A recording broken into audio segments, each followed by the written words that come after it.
कक्षा 6 के प्यारे बच्चों, मेरे YouTube चैनल में आप सभी का स्वागत है। बच्चों, मैं डॉक्टर स्मिता सिंह आपको हिस्ट्री पढ़ा रही हूँ। हिस्ट्री में आपकी किताब का नाम है हमारा इतिहास और नागरिक जीवन, जिसमें बच्चों हम आज बात करेंगे पार्ट 1 की। पार्ट 1 है आपका इतिहास जानने के स्रोत। मतलब हमने कैसे पता किया कि इतिहास जो है, जिसके बारे में जो अतीत है उसके बारे में आपको कैसे पता चला, तो उसको जानने का स्रोत क्या है उसके बारे में हम आज बात करेंगे। तो बच्चों, पहले आप मेरे चैनल को सब्सक्राइब जरूर कर लीजिएगा, क्योंकि मैं टाइम टू टाइम इसमें वीडियो डालते रहती हूँ, जिससे आपको जो है मेरे वीडियो का नोटिफिकेशन मिल जाएगा। तो बच्चों, इस चैप्टर को हमने अपने पिछले वीडियो में आपको अच्छे से समझा दिया था। इस वीडियो में हम बात करेंगे अभ्यास के प्रश्न की। तो अभ्यास का प्रश्न पहला पार्ट है आपका ये, कैसे पता करें कब क्या हुआ था। मतलब इतिहास जानने का स्रोत क्या है। तो अभ्यास के प्रश्न में आपका पहला प्रश्न है, प्रश्न क, प्राचीन काल के मानव किस किस पर अपने अभिलेख लिखते थे और क्यों। तो बच्चों, इसका उत्तर है, प्राचीन काल में जब मानव लिखना शुरू किया उस समय तक कागज की खोज नहीं हुई थी, इसलिए वे अपने अभिलेख ताड़पत्रों, भोजपत्रों और ताम्र पत्रों पर लिखते थे। ताम्र पत्र बच्चों, तांबे का जो मतलब एक पत्र होता है, उस पे लिखते थे। और कभी कभी वे बड़ी शिलाओं, स्तंभों, पत्थर की दीवारों, मिट्टी या पत्थर के छोटे छोटे फलकों पर भी अपने लेख लिख लिया करते थे। नेक्स्ट क्वेश्चन है बच्चों आपका रुम्मनदेई अभिलेख के बारे में। तो प्रश्न है, प्रश्न ख, पाठ में आपने सम्राट अशोक के किस अभिलेख के बारे में जाना। इसका उत्तर है, पाठ में हमने सम्राट अशोक के लुम्बिनी अभिलेख के बारे में जाना। ये लुम्बिनी अभिलेख क्या है, तो इसके बारे में आगे लिखना है आपको, जो रुम्मनदेई अभिलेख का अंश है। और इस अभिलेख में अशोक ने, जो सम्राट अशोक था, तो सम्राट अशोक ने यह घोषणा की है कि लुम्बिनी में उपज का 8वां भाग कर के रूप में लिया जाएगा। कर मतलब टैक्स, टैक्स के रूप में लिया जाएगा। नेक्स्ट प्रश्न है आपका, इतिहास लेखन में सिक्के एवं अभिलेख किस प्रकार सहायक होते हैं, लिखिए। इसका उत्तर है बच्चों, इतिहास लेखन में सिक्कों एवं अभिलेखों का विशेष महत्व है और सिक्कों से उस समय के मतलब तत्कालीन शासक का नाम तथा उसके समय के बारे में पता चलता है, तथा सिक्कों की बनावट से उस समय की कला और सिक्कों में प्रयोग धातु से आर्थिक स्थिति की जानकारी प्राप्त होती है। अभिलेखों से उस समय के राजा का नाम, उसकी नीतियां, कानून, शासनकाल, लिपि, भाषा, साम्राज्य विस्तार, सभ्यता, संस्कृति आदि के बारे में पता चलता है। अगला प्रश्न बच्चों, प्रश्न घ, मेगस्थनीज की पुस्तक का नाम क्या था। इसका उत्तर है, मेगस्थनीज की पुस्तक का नाम इंडिका था। नेक्स्ट क्वेश्चन है, इतिहास जानने के पुरातात्विक और साहित्यिक साधनों का वर्णन कीजिए।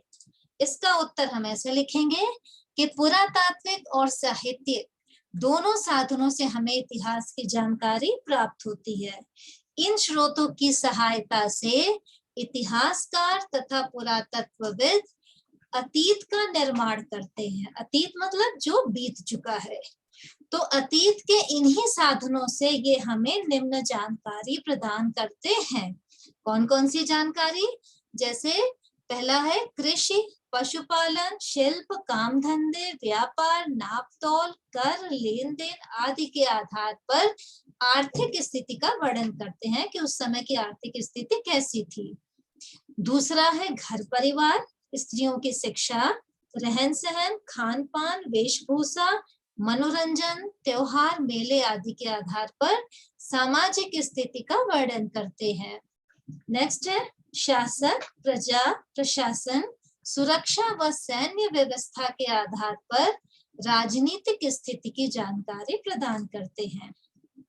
और अंत में इसी प्रकार कला, आचार, ज्ञान विज्ञान की मान्यताएं, धार्मिक विश्वास, देवी देवता, पूजा पाठ एवं परंपरा के आधार पर धार्मिक व सांस्कृतिक स्थिति का वर्णन करते हैं। ये हमें इतिहासकार तथा पुरातात्विक जो है और इतिहासकारों के द्वारा हमें ये जानकारी मिलती है। अगला प्रश्न है बच्चों, अंतर स्पष्ट कीजिए। किसमें? प्रागैतिहासिक काल में, आद्य ऐतिहासिक काल में और ऐतिहासिक काल में। तो प्रागैतिहासिक काल क्या है कि वह समय जिसके लिए कोई भी लिखित सामग्री उपलब्ध नहीं है, प्रागैतिहासिक काल कहलाता है। मतलब जिस टाइम का कोई लिखा हुआ सबूत हमारे पास नहीं है। दूसरा है आद्य ऐतिहासिक काल, मतलब वह समय जिससे संबंधित लिखित साक्ष्य उपलब्ध तो है किंतु उन्हें पढ़ा नहीं जा सकता है, तो उसे आद्य ऐतिहासिक काल कहते हैं। मतलब कुछ लिखा तो है लोगों ने, लेकिन क्या लिखा है उसको अभी तक नहीं पढ़ा गया। और ऐतिहासिक काल क्या है? जिस काल के विषय में लिखित सामग्री से जानकारी मिलती है एवं उसे पढ़ा भी जा सकता है, उस काल को ऐतिहासिक काल कहते हैं। अब अगला है बच्चों कि निम्नलिखित से आप क्या समझते हैं, जिसमें दो पूछा है, एक पुरातत्ववेत्ता, दूसरा इतिहासकार। इन दोनों के बारे में आपको बताना है। तो पहला है पुरातत्ववेत्ता। ये कौन होते हैं? तो पुरातत्ववेत्ता बड़ी सावधानी से जमीन की देखरेख और समझ के आधार पर खुदाई करते हैं, और खुदाई से जो चीजें मिलती हैं उससे, खुदाई से प्राप्त छोटी छोटी वस्तुओं से वे लिखित दस्तावेज तैयार करते हैं, और इन्हीं वस्तुओं के आधार पर हमें अतीत की जानकारी प्राप्त होती है। दूसरा है इतिहासकार। ये कौन होते हैं? तो इतिहासकार अतीत से प्राप्त तथ्यों और साक्ष्यों के आधार पर बीते समय की जानकारी देते हैं। वे कृषि, पशुपालन, लेन देन, व्यापार आदि के आधार पर आर्थिक स्थिति का चित्रण करते हैं। जाति पाति, घर परिवार, स्त्रियों की दशा, शिक्षा, खान पान, वेशभूषा, मनोरंजन, त्योहार तथा मेले आदि से सामाजिक स्थिति का चित्रण करते हैं। और इसी प्रकार राजनैतिक, धार्मिक व सांस्कृतिक स्थिति का चित्रण भी करते हैं। अब नेक्स्ट है बच्चों, सही गलत का निशान लगाइए। तो पहला पूछ रहा है, प्राक यानी पूर्व इतिहास जानने के लिए हमारे पास लिखित सामग्री है, क्या ये सही है? नहीं, ये गलत है, क्योंकि हमने आपको बताया था कि प्रागैतिहासिक काल वो है जिसको जानने के लिए हमारे पास कोई भी लिखित सामग्री नहीं है। दूसरा है प्राचीन काल के मानव कागज पर लिखते थे, नहीं, उस समय तक कागज का आविष्कार नहीं हुआ था। तीसरा, सिक्कों एवं अभिलेखों से भी ऐतिहासिक जानकारी मिलती है, बिल्कुल सही, सिक्कों अभिलेखों से हमें ऐतिहासिक जानकारी मिलती है। फिर चौथा है राजतरंगिणी कौटिल्य यानी चाणक्य की रचना है, ये गलत है, राजतरंगिणी कल्हड़ की रचना है। फिर नेक्स्ट है वेद धार्मिक साहित्य है, हाँ सही है, ये वेद धार्मिक साहित्य है। और लास्ट है फाहियान मौर्य काल में भारत आया था, यह गलत है। इसके बाद नेक्स्ट है आपका सारनाथ स्तूप के बारे में पूछा गया है कि अगर आप सारनाथ स्तूप देखने जा रहे हैं तो उसके बारे में आप कौन कौन सी जानकारी उपलब्ध करना चाहेंगे। तो इसमें कहा गया है कि एक आप प्रश्न बनाइए। तो इसमें हम जो है ये जानना चाहेंगे, जैसे इसका निर्माण कब हुआ, इसका निर्माण किसने करवाया, इसके निर्माण के पीछे उद्देश्य क्या था, और इसका डिजाइन यानी बनाने वाला वास्तुकार कौन था, इसके निर्माण में कितना धन व्यय हुआ, आदि ऐसे बहुत सारे प्रश्न हमारे दिमाग में आते हैं जब कोई चीज हम देखते हैं। तो इस तरह के प्रश्न आप बना करके लिख सकते हैं। अब बच्चों कुछ महत्वपूर्ण तथ्य, कुछ ऐसी बातें इस पाठ में है जिसको जानना आपके लिए जरूरी है। जैसे महाभारत विश्व का सबसे बड़ा महाकाव्य है। दूसरा, लंदन स्थित ब्रिटिश म्यूजियम विश्व का सबसे बड़ा संग्रहालय है। संग्रहालय आगे हम बताएंगे क्या होता है। फिर अलेक्जेंडर कनिंघम को भारतीय पुरातत्व विभाग का जन्मदाता माना जाता है। अब हम बात करते हैं संग्रहालय की। तो संग्रहालय ऐतिहासिक वस्तुओं को सुरक्षित रखने का स्थान होता है। और अगला है धर्मेतर साहित्य। जो धर्म से इतर होता है ऐसा साहित्य धार्मिक साहित्य से भिन्न होता है, लेकिन ये भी एक साहित्यिक ग्रंथ होता है। अब बच्चों सबसे जरूरी बात आपको, आप क्लास 6 में पहुंच गए तो जानना जरूरी है कि इतिहास में जो तिथियां लिखी होती हैं उसके आगे या तो ईसा पूर्व लिखा होता है या ईस्वी लिखा होता है। इसी तरह से ये तो हिंदी की बात हुई, इसी तरह से इंग्लिश में लिखते हैं बीसी या एडी। तो ईसा पूर्व यानी ईसा के जन्म से पूर्व, इंग्लिश में बीसी यानी बिफोर क्राइस्ट।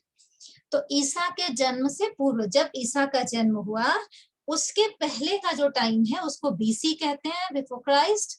तो ईसा के जन्म के पूर्व, तो हिंदी में उसको ईसा पूर्व कहते हैं, और तो उल्टे क्रम में चलता है। और ईस्वी यानी एडी जिसको इंग्लिश में कहते हैं, ईस्वी यानी ईसा के जन्म के बाद से 1 2 3 4 करके क्रमशः ये चलता है। तो अगर ईसा के जन्म के बाद की बात कर रहे हैं तो उसको ईस्वी लिखते हैं। तो ये कुछ महत्वपूर्ण तथ्य थे जिसकी जानकारी आपको होनी चाहिए। तो बच्चों आज बस इतना ही, और हम अगले चैप्टर में आपसे फिर मिलेंगे। और अब आप सभी बच्चे सभी प्रश्नों के उत्तर अपनी कॉपी में लिखेंगे और अच्छे से याद करेंगे। Thank you.